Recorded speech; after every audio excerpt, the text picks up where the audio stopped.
Hello, hello, hello. Okay, I'm making a video for you, and I am sad, but I want to use my hand puppets. I almost didn't make the video because I was so sad earlier. Cried, as I always do, cry every day. But I thought it's better to make the video. It helps me, to talk about these things. There's so many things that are going through my mind. So first I want to say, Pat, mwah, okay, we love you, okay.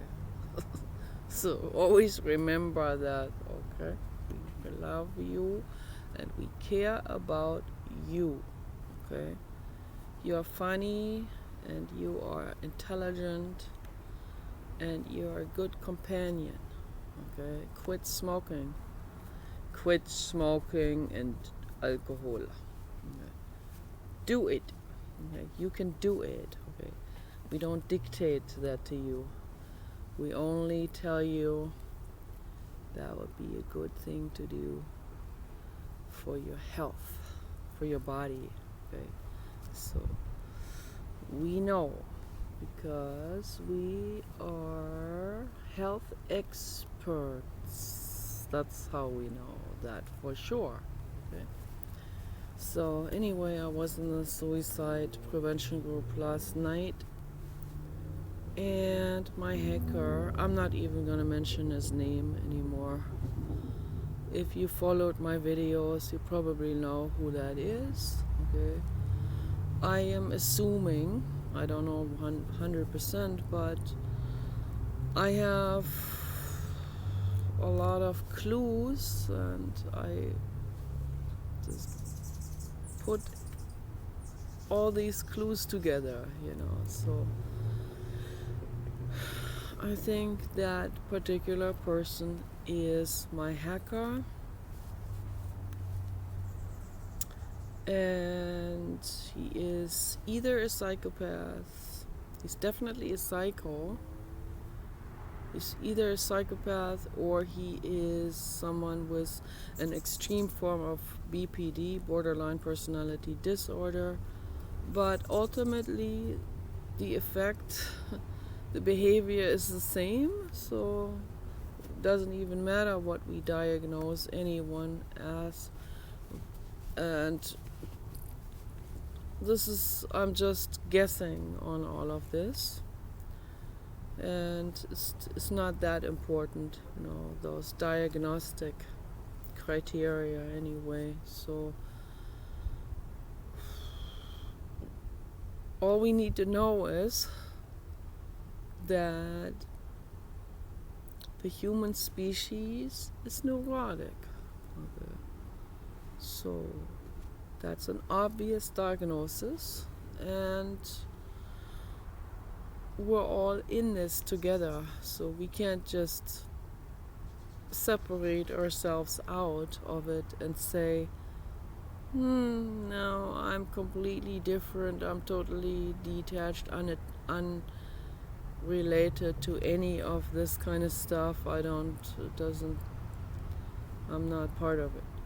That won't work because we are obviously part of the whole. Okay. Every single person is in this, whether they like it or not. Okay. We're in this world together. There's nothing we can do about it. Okay. This is existence. Okay. We exist, and it is pretty darn difficult, to say the least. And I often sit there on the couch, and Philip will say to me, Philip is my Facebook boyfriend. So, boyfriend in terms of writing and all of this, long term, back and forth, and he'll go away for 2 months and then he'll come back. How are you doing? But I'm always happy to see him, and there's something that is calm in Philip, and I appreciate that. I like that, My brain needs that really badly, Needs someone who is calm. Although we totally disagree on politics and all of those kind of things. So, but, I'm trying to convey the truth to you and to all of you. But I can't, obviously I can't force anyone to accept facts or truths. You have to want to accept those truths, and if you don't accept it, you don't want to accept it, you don't want to look at the whole picture, then that's up to you, but you're not seeing the whole picture then. Okay. But, even with that, I'm still happy to have Philip as my friend. Okay. So, and my love would come around. It doesn't come from nowhere, obviously. I love and care. I care about you. I care about all of you. But love, in terms of romantic love, how can that just suddenly come around, right? I mean, if you disappear for a long time, then you come back and you give me advice. Okay, you come from your views. I can disagree with it or agree with it. I'm happy to see you, but how can I develop like a crush or something when there are intermittent gaps like that? And obviously, I'm not 16 anymore. When I was 16, I'll be crying over boys for months and months and months, which is ridiculous. Why should I do that? That doesn't make any sense, right? I mean, I'm sitting there. There are tons and tons and tons of men coming over on Facebook. Most of them are catfishers. Many of them are Muslims that would like to bring me to Iraq into some kind of harem. And some of them are schizoid people from the United States, and I tried to talk to them, but they all quit talking to me because they interpret something into me, or so, or they feel mocked by my videos, and then they get real mad and storm out. Or, I mean, there aren't very many friends that are still there for me. Philip and Sandy. And I appreciate them. And I have a lot in common with Sandy. Okay, so she understands me, and I understand her. And that's really great. Once in a great while, I might talk to my brother on Google Hangout.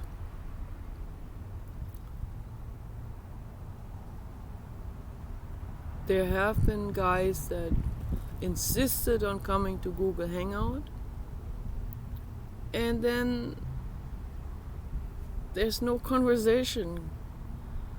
It goes like, how are you doing? And they often call me names like, they call me baby, right, yeah, or darling, or whatever, and I don't even know them. Okay, whatever, yeah. And then there's no conversation happening. It's just no conversation. They don't share anything from their life. So then once in a while I go ahead and share something from my life to get some kind of conversation started. And then they go like, oh, okay. And that's basically it. And so the conversation tapers out. And then I have some residue people on Hangout sitting there, and there's no conversation happening. I'm just giving the facts here on what it is like. And I often feel like, first of all, I don't understand at all what's going on with them. What do they want from me? What is it? And they never asked for a video conversation. Philip too. Never always kept out of in any kind of video chat. Video chat, red flag, baby. What is it, Philip? What is it, all of you? What are you afraid of? Why was Austin Austin and some good-looking men from overseas? Obviously, I'm not going to go overseas anymore. I really, really am not. Too dangerous? Will not. So if someone comes to me from Russia, sorry to say it, you're too far away. I'm not going there. It's not happening. I care about you. You're a sweetheart, beautiful, gorgeous, everything. But no, I'm not. I'm not going to Russia. I'm not going back to Germany. So I'm staying right here where I am. Okay. Also not going to Australia. No. Okay. So I might in the future, if things got really tricky here, if it got so bad, the situation with, I don't know, crime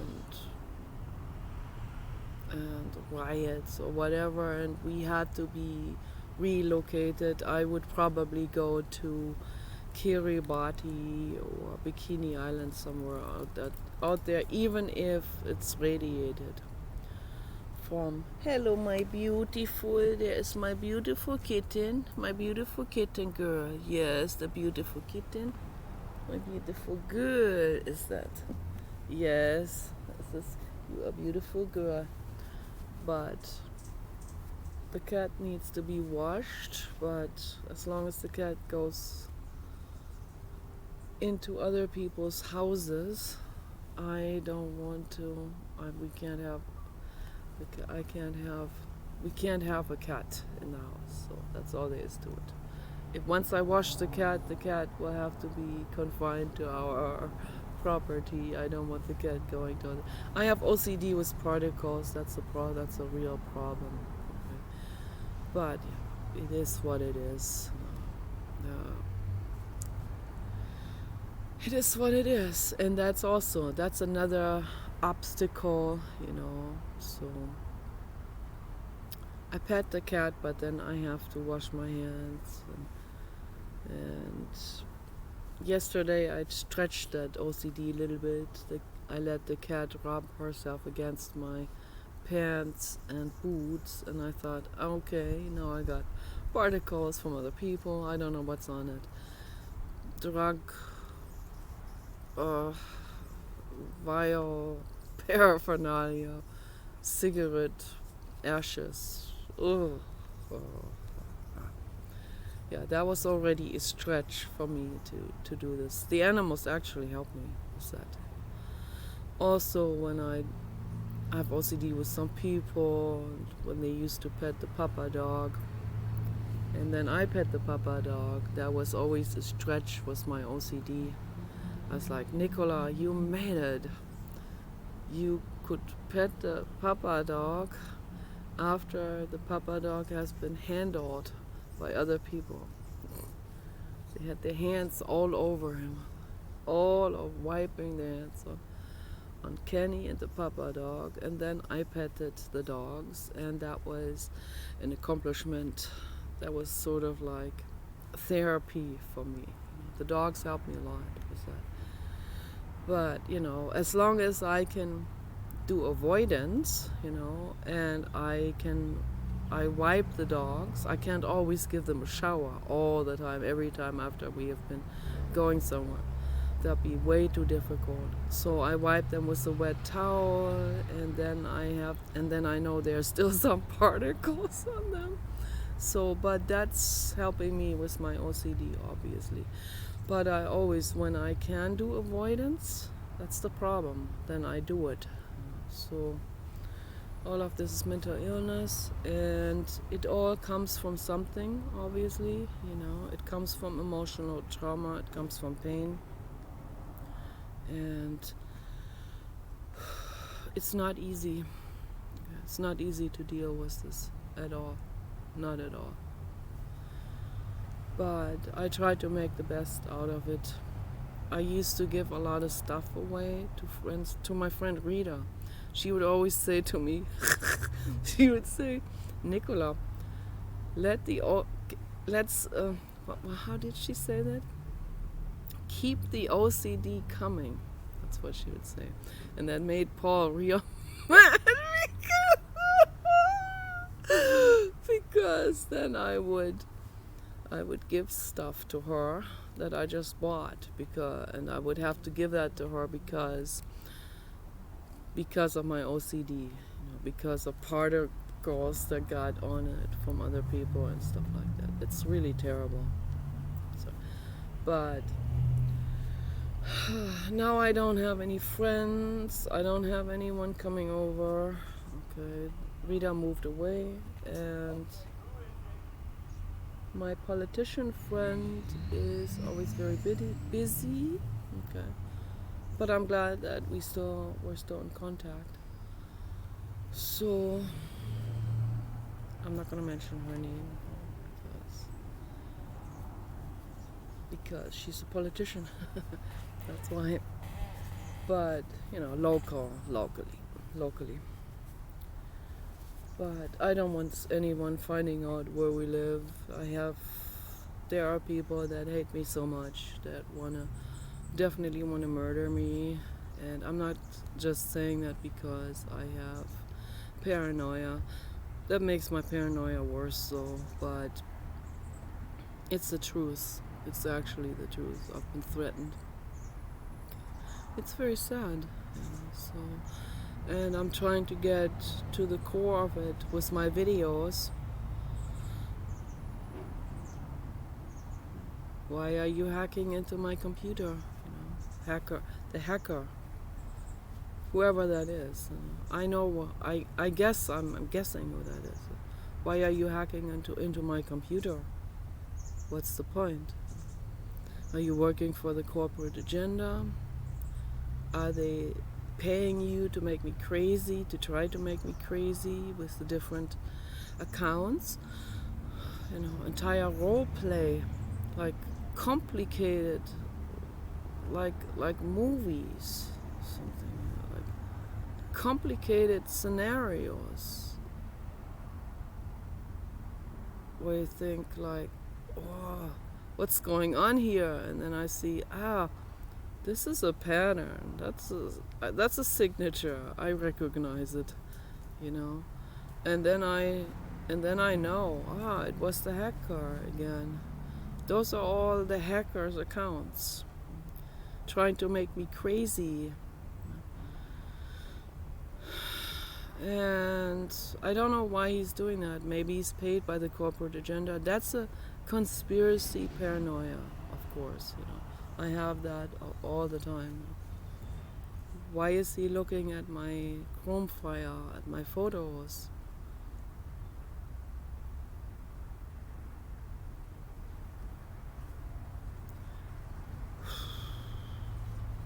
Why is he studying me like that, And then getting really mad.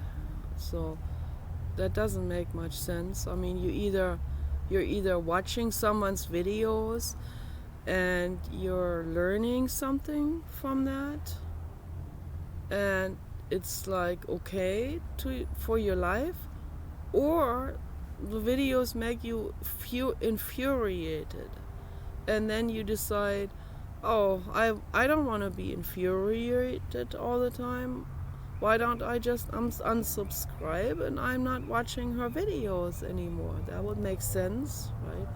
But no, you watch my videos, hacker, and you are getting very angry. And for some reason, you want that mental state. You want to be angry. Maybe that angry state gives you a feeling of aliveness or something. Sam Wagner talks about this. It makes them, he calls it mortification.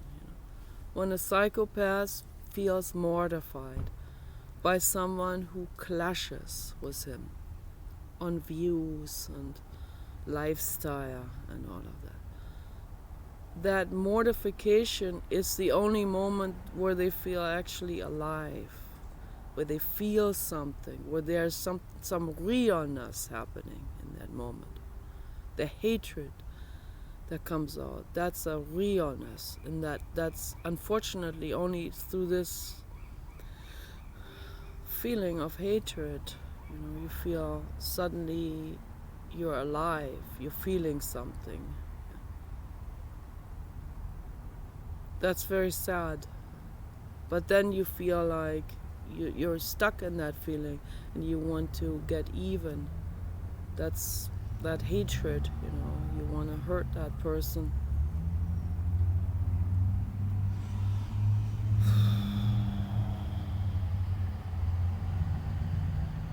You want to use the person as someone you can use to blame. Someone you can blame everything on. It's all her fault. She made me do this. She made me whatever. Everything is my fault. Like that's a complete criminally insane mental state to be in.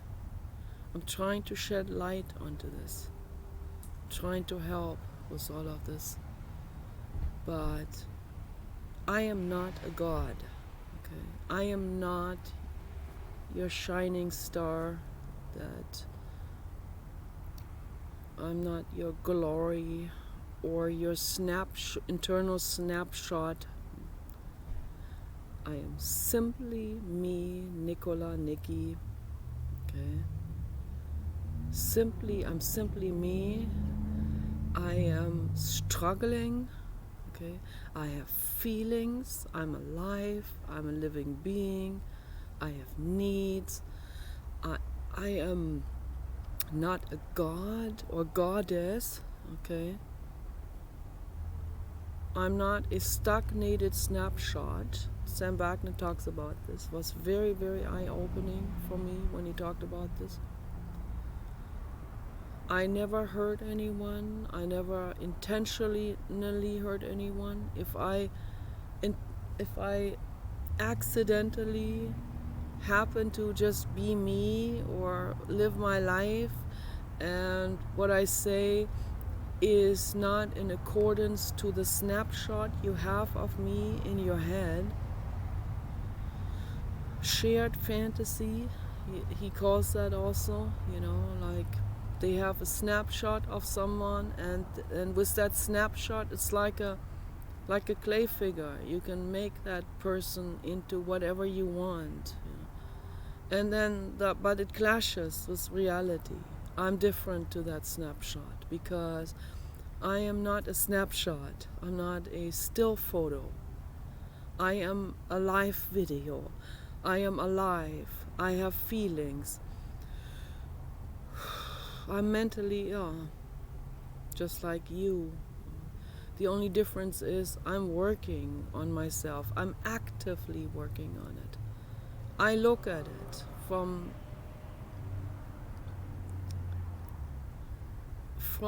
trying to look at it from a more clear perspective, not being enmeshed with the problem. That makes it so difficult to look at ourselves, because the observer is also the observed. Okay, as long as I'm still the observed, the me that I am with my mental illness, and I'm also the observer, then I can't take the observed out of the observer, right? So Jiddu Krishnamurti and David Bohm talked about this in depth. So obviously, these two figures here are the same person, right? That's me, okay? One is the observer, I observe you. Oh, yeah, but I'm also you. So if you observe me, then you are observing me with all of your trauma and all of that. So you always see things through the trauma. Yes, that's true. So we are one.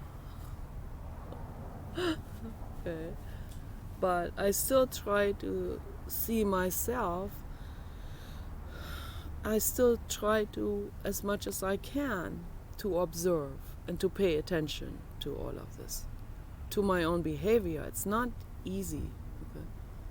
Particularly when I'm in deep emotions of hurt, jealousy, anger. Last night I was very angry, obviously you guys saw me, Kelty and Pat and the other guys and Placido, and you were like, whoa, wow, scary. Monster Nicola, Medusa, is out on the loose, threatening to do terrible things to the hacker. So no, I'm not threatening anything. I'm not dangerous. But I could be potentially dangerous to someone who's dangerous to me. Okay. So that I have to say. That disclaimer I have to make, So with the Glock in the purple case, and surveillance cameras, yes. And if that all should for some reason not work out, I still have my knuckle sandwich, okay? And I'm strong, so you're probably gonna kill me, but before you do finish me off, I will do some damage to you. Trust me on that. It's not gonna be pretty, okay? So just wanna lay it out there just so that don't come over here, okay? Don't get the wrong idea. Okay, now let's wind back the video. Where did it start? So yeah, that makes me very angry and it makes me very cynical. Where did it start? It could have gone differently, but no. You wanted to go into this route. You wanted this. You wanted that conflict and the dualism. You want that. You want to view me with hatred. Okay. You want to incarcerate me. Okay. That's why I'm saying these things. That's why I'm saying I have a Medusa inside of me, and yes, it comes up sometimes. Okay. And that Medusa is a very fierce protector. I already painted that when I was 4 years old. I've never seen a Medusa, I never heard about that before. I painted that in my paintings.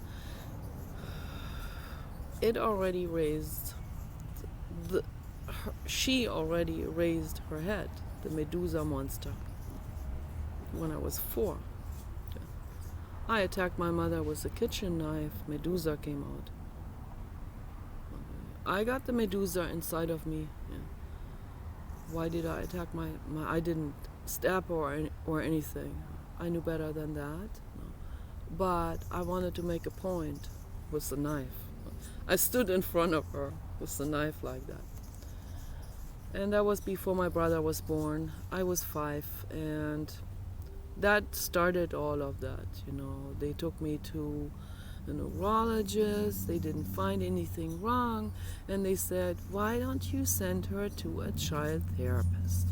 And then my father's best friend Eduard said, my wife is a play therapist. She has a whole play therapy cellar. She's a psychologist.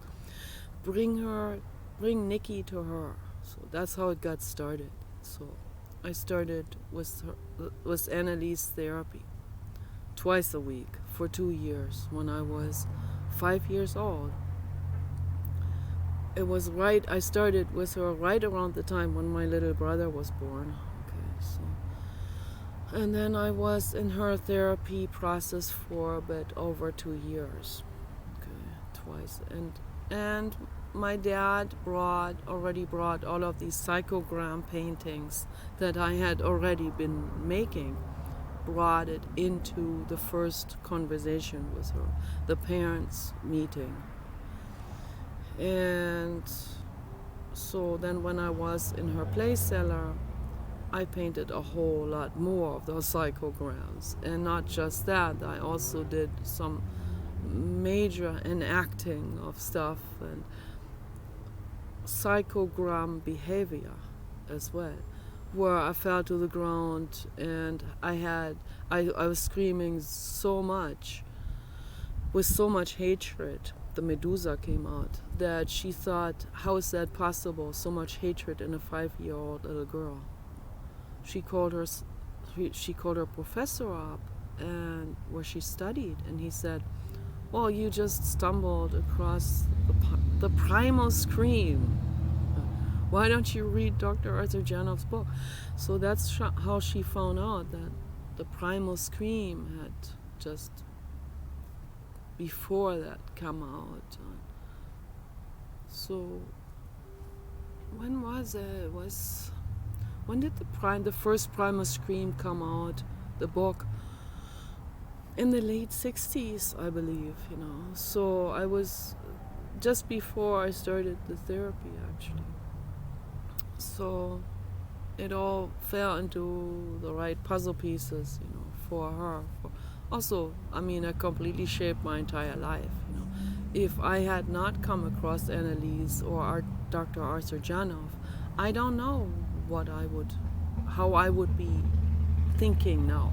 Okay, so I may be much more tapping in the dark than I am right now. So I'm very infinitely grateful to Annalise and Dr. Arthur Janov. So they're both not here anymore. They left. Annalise came back as a Labrador. So I don't know if the Labrador is still there. Labrador and her husband came back as a Labrador, and they found each other. And I wished for that so much. They were able to live together with a real nice lady. So the dog lifespan is not very long, but at least they had each other for a while, playing. The lady rescued Annalise, and Eduard was already in her house, and they were able to play with each other and see the world through the dog perspective. Okay, they were always dog lovers, and maybe Arthur Janov has come back as the dog as well, or as another animal or another person. So who knows?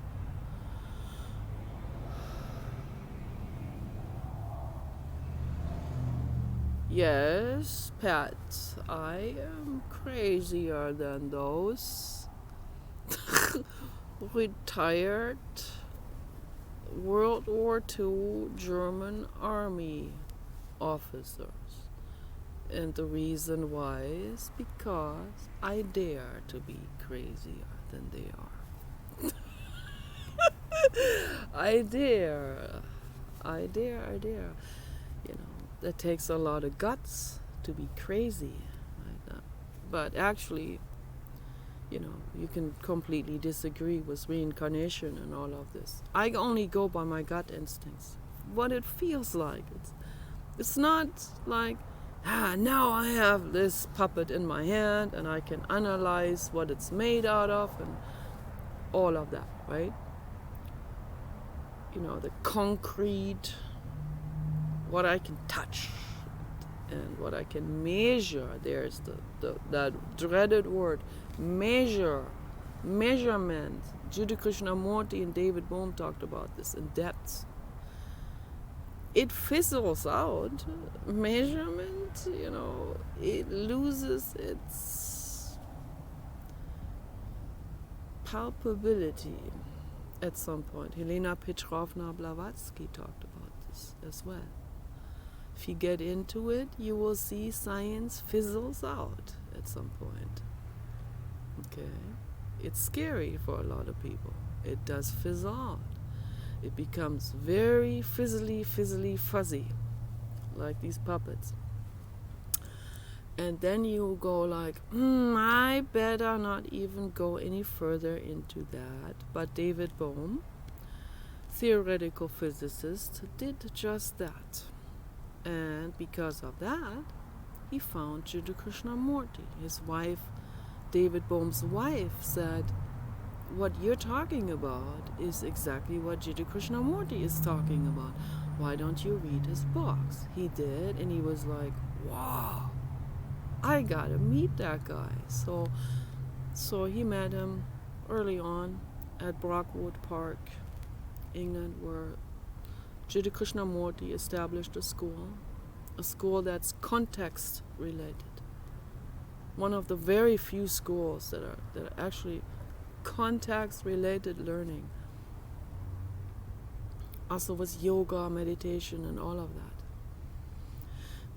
that. And so they had been talking there ever since, and into eternity through the recordings that we have of them now.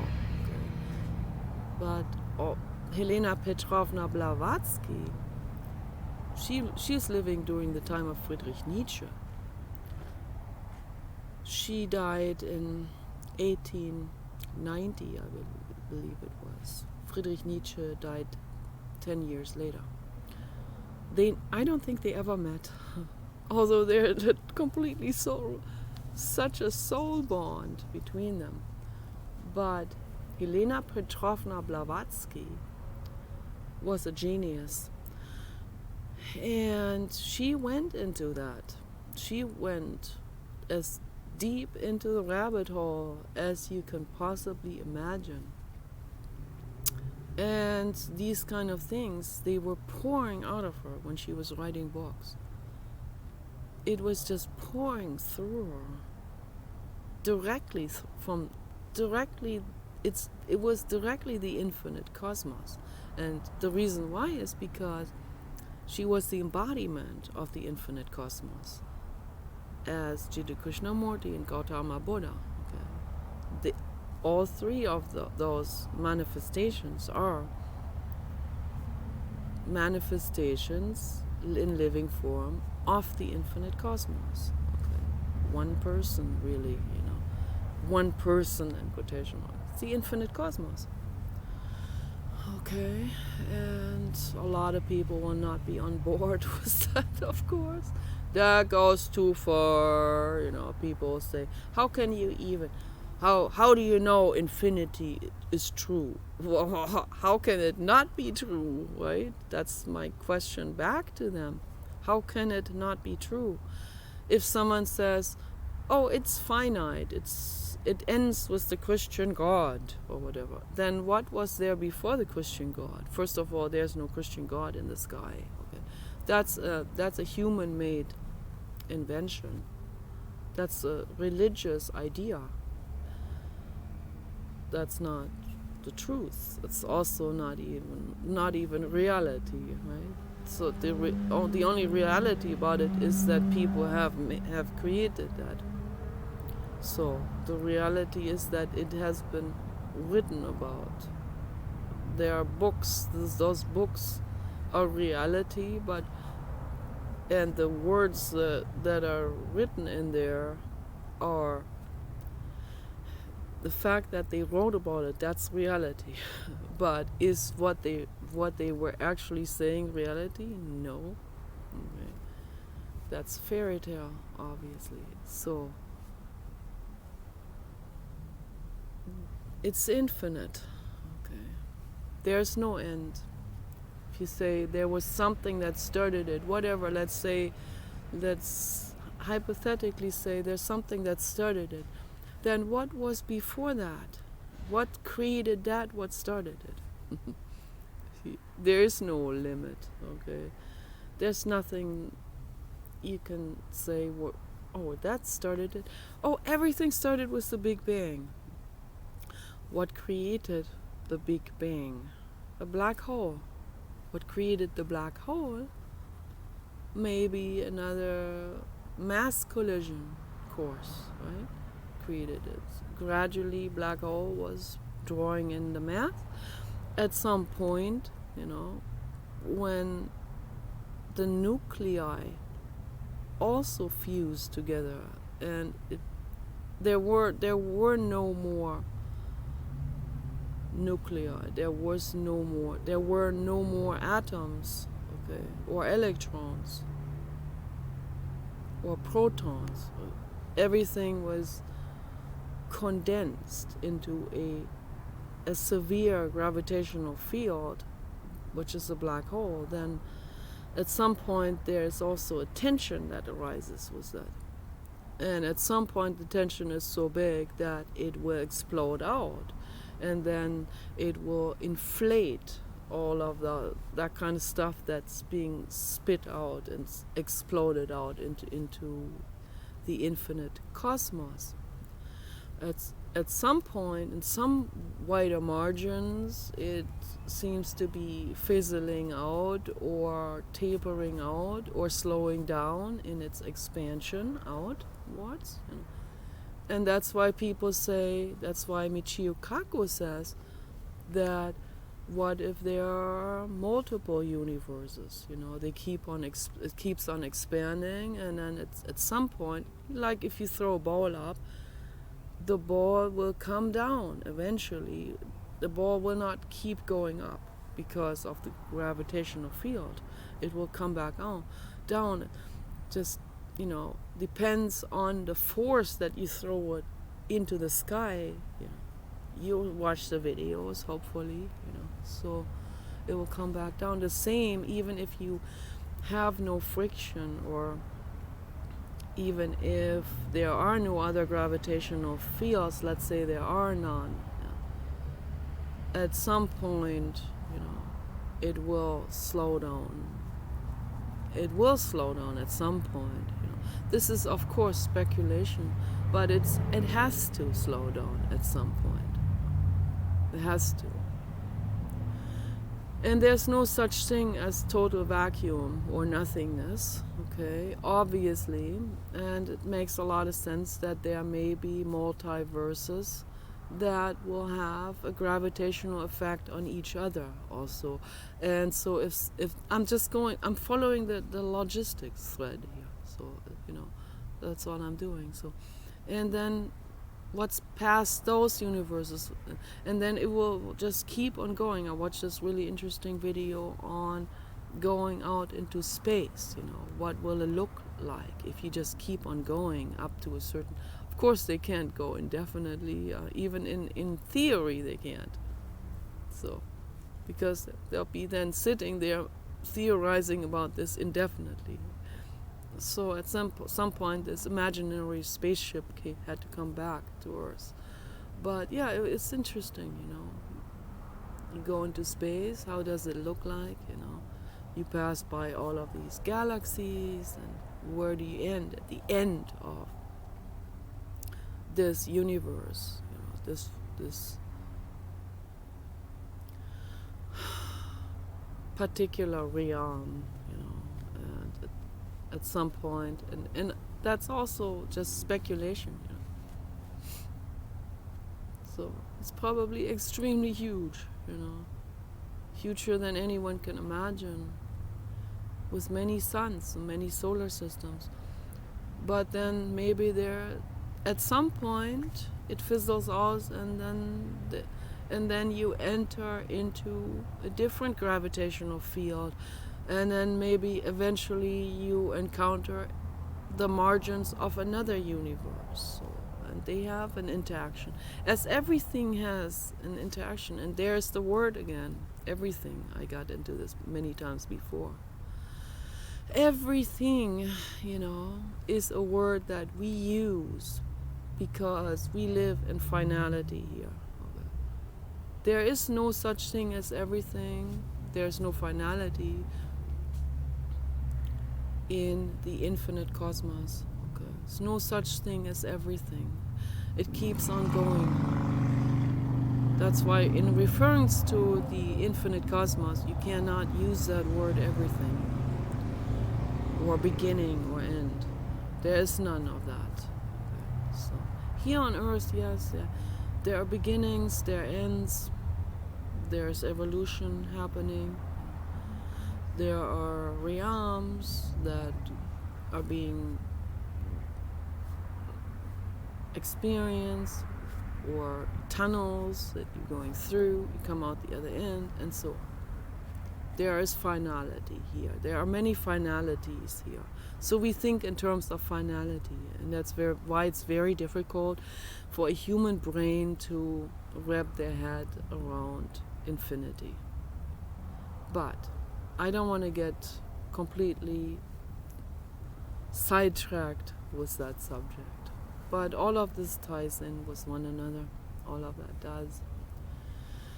What I want to say in the video is I'm trying to understand psychology. I'm trying to understand men.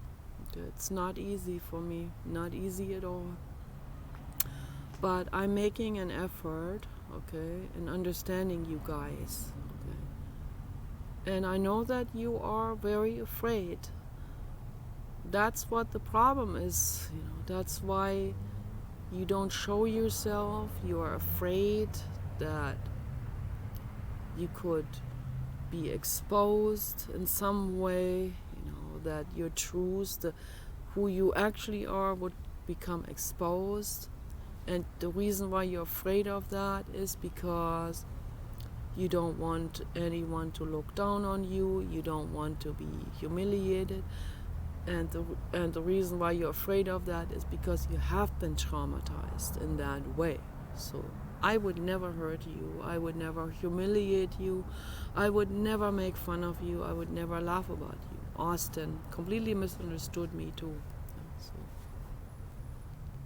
Pat always talks in terms of military. You have been in the military. That has been part of your life, so you think in that term, in those terms, in that type of mind state. So that's what you have learned. You learned dualism.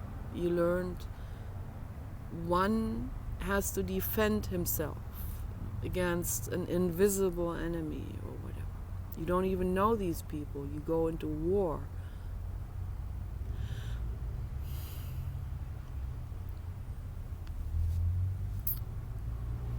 I want nothing to do with military or submarines.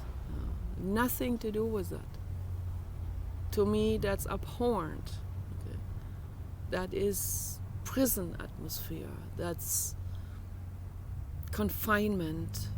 That's claustrophobia. Not just physically, but psychologically. The entire prison system, the way we have it right now, the military complex, to me is a red flag. It is the sign of extreme neurosis, that I want to help to heal in the world. But I'm not a god. I'm not a goddess.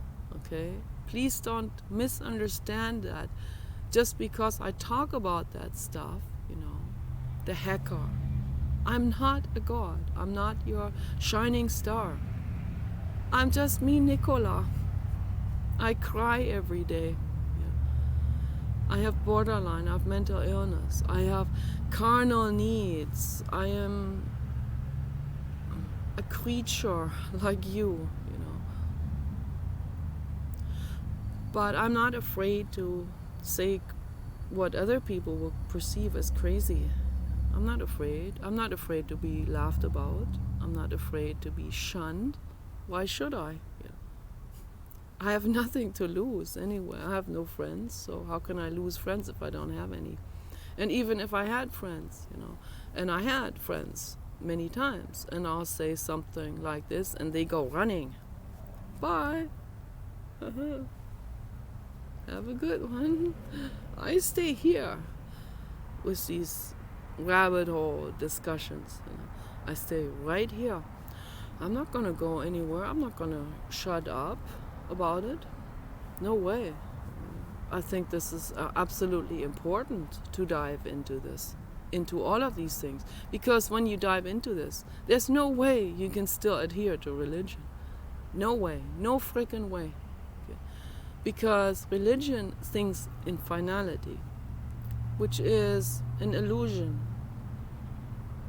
Finality is illusion. Measurement is illusion. Listen to Jiddu Krishnamurti.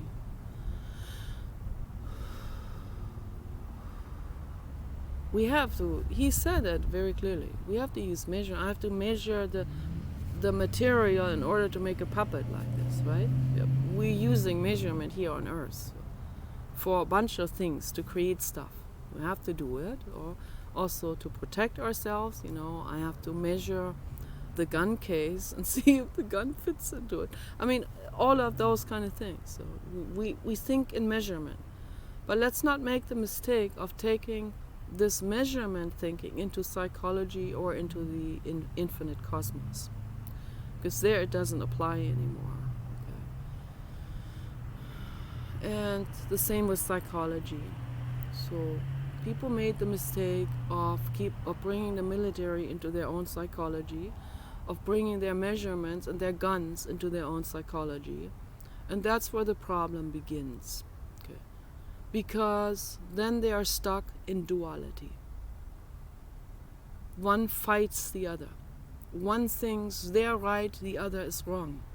But the other one thinks that too. Okay? And they get into a fist fight with knuckle sandwiches. It doesn't go anywhere. That's not going to heal the world. What heals the world if you go into your own mind, into your own psychology, and if you stop the dualistic thinking right there. Okay? We are one. This is oneness. That's what they're talking about. Everything is oneness. Okay? And oneness means I feel the cat. I feel her. She's an extension of myself. The puppets are an extension of myself. Okay? The apple tree is an extension of myself. You are an extension of myself, but not in a neurotic way. You're not my snapshot. You're free. You can date anyone you want.